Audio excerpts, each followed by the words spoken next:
Next. I can help. Who's next? Hiro looked up. The line had moved too fast. He wasn't ready. He looked at the menu board above the counter. It was huge. It was green. And it was written in a secret code. He saw words like macchiato, frappuccino, and affogato. He saw sizes that didn't make sense. Why was the small size called tall? Why was the large size called venti? The customer in front of him stepped up. Yeah, can I get a triple venti, half sweet, non-fat, caramel macchiato with extra whip? Hiro's brain froze. It sounded like a magic spell. It didn't sound like English. Now, the barista, a young woman with a green apron, was looking at Hiro. She was holding a cup and a black marker. She was waiting. Hiro opened his mouth to order a simple coffee, but his mind went blank. But before we find out if Hiro gets his caffeine fix or runs away in fear. Hello, coffee lovers. Welcome back to the podcast. I am your teacher, and today we are going to wake up your English. In this episode, we are going to explore a very specific part of American culture, ordering at a coffee shop. Specifically, we are talking about Starbucks. For many English learners, ordering a coffee in the US is terrifying. There are too many choices, too many questions, and a very specific vocabulary. Today, you will learn English by listening to the story of Hiro, a student who just wants a cup of coffee, but finds himself lost in a world of milk and sugar. To help you understand the story, we are going to focus on 3 specific power words that you will hear today: barista, customize, and decaf. Grab your mug, get comfortable, and let's head to the cafe. Hiro had just arrived in Seattle. Seattle is a city in the northwest of the United States, and it is famous for 2 things: rain and coffee. Hiro was tired. His flight had been 12 hours long. His internal clock was confused. It was 8 a.m. in Seattle, but his body thought it was midnight. He needed energy. He needed caffeine. He walked down the street. The air smelled like rain and pine trees. On the corner, he saw the famous green logo. A mermaid with 2 tails. Starbucks. Let me set the scene. In the US, coffee shops are not just places to drink, they are places to work. When Hiro walked inside, he saw 20 people sitting at tables. They all had laptops. They were all wearing headphones. It was like a library that smelled like roasted beans. Hiro walked to the back of the line. He felt confident. In his home country, he drank coffee every day. He liked it black. Simple. No sugar. No milk. Just coffee. But as he stood in line, he started to listen to the other customers. "I'll have a Grande cold brew with oat milk," one woman said. "Give me a venti iced chai tea latte with 2 pumps of vanilla," a man said. Hiro felt his confidence shrinking. Pumps. Oat milk. Cold brew. He looked at the menu board. The sizes were the most confusing part. The smallest size was called tall. The medium size was called grande. The large size was called venti. Hiro thought, in English, tall usually means high. Like a tall building. Why is the small cup called tall? Let me explain this strange fact. It is a history lesson. 30 years ago, Starbucks only had 3 sizes: short, tall, and grande. Short was the small. Tall was the medium. But Americans wanted bigger drinks. So, they stopped selling the short size and added the massive venti. So now, the tall is the smallest option. It is confusing, even for Americans. Hiro was next in line.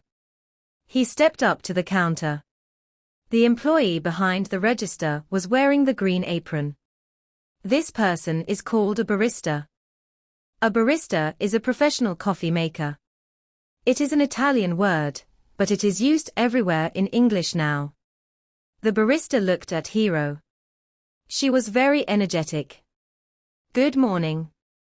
What can we get started for you today? She asked cheerfully. Hiro took a deep breath. I want a coffee, he said. Okay, the barista said, holding her marker ready. What size?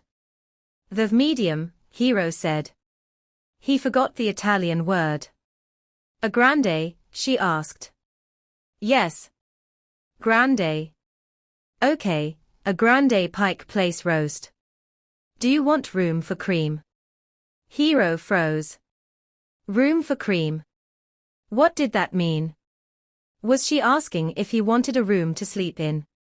He stared at her. Room? Yeah, the barista said fast.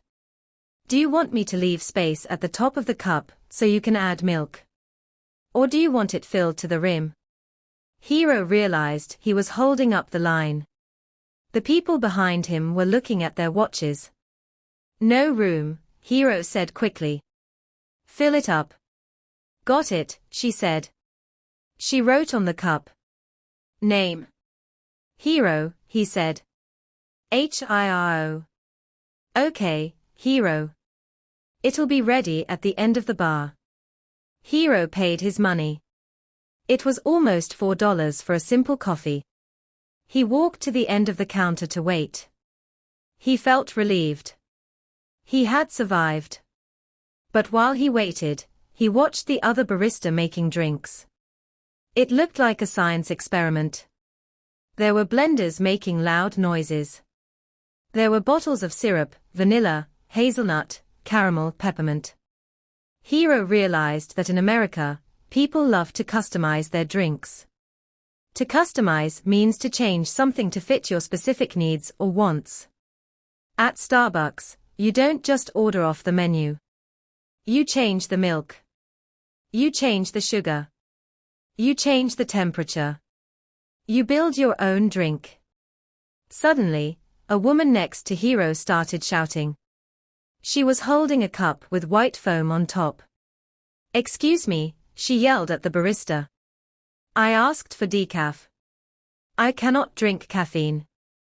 My heart will explode. The barista looked tired. I'm so sorry, I can remake that for you right now. Hiro watched the woman. She was angry because of a simple mistake. He wondered what decaf meant. Decaf is short for decaffeinated. It is coffee that has no caffeine, or very, very little. It tastes like coffee, but it doesn't give you energy. People drink it for the flavor, not the buzz. Grande Pike 4. Hiro, the barista shouted. Hiro looked at the cup. The barista had written Hero on the side. Like a superhero. Superman. Batman. Hero. Hiro smiled. He didn't correct her. He took the hot cup. It felt warm in his hands. He took a sip. It was strong. It was hot. It was exactly what he needed. But then, he looked at the menu again. He saw a picture of a drink that looked like a milkshake. It had whipped cream on top and chocolate sauce. It looked delicious. He thought, tomorrow, I will be brave. Tomorrow, I will not order a simple coffee. Tomorrow, I will order that. Hiro has his coffee, and he is feeling better. But before we see him try to order the complicated drink, let's review those 3 power words. Word number 1, barista. This is the person who prepares and serves coffee drinks. Example, my cousin works as a barista at a cafe in New York. Word number 2, customize. To modify or build something according to individual preference. In coffee culture, this is very important. Example, you can customize your drink by asking for soy milk instead of regular milk. Word number 3, decaf. Short for decaffeinated. Coffee without the stimulant caffeine. Example: it is 9 p.m., so I will order a decaf coffee so I can sleep later. Okay. Hiro has survived day 1. But now it is day 2. And he wants the sugary, icy drink. Let's see if he can do it. Hiro walked back into the Starbucks. He felt a little stronger today. He had slept for 8 hours. He had practiced his order in the mirror. He wanted a mocha frappuccino. A frappuccino is a blended iced drink. It is basically a coffee milkshake. It is sweet, cold, and famous. He stood in line. The same barista was there. She smiled when she saw him. Hi. You're the guy from yesterday. No room for cream, right? Hiro smiled back. Yes. But today, I want to try something new. He looked at the menu. He remembered the order of words. In English, you usually say the size first, then the temperature, then the drink. I would like. Hiro started. He paused. He wanted to customize it. He wanted it to be perfect.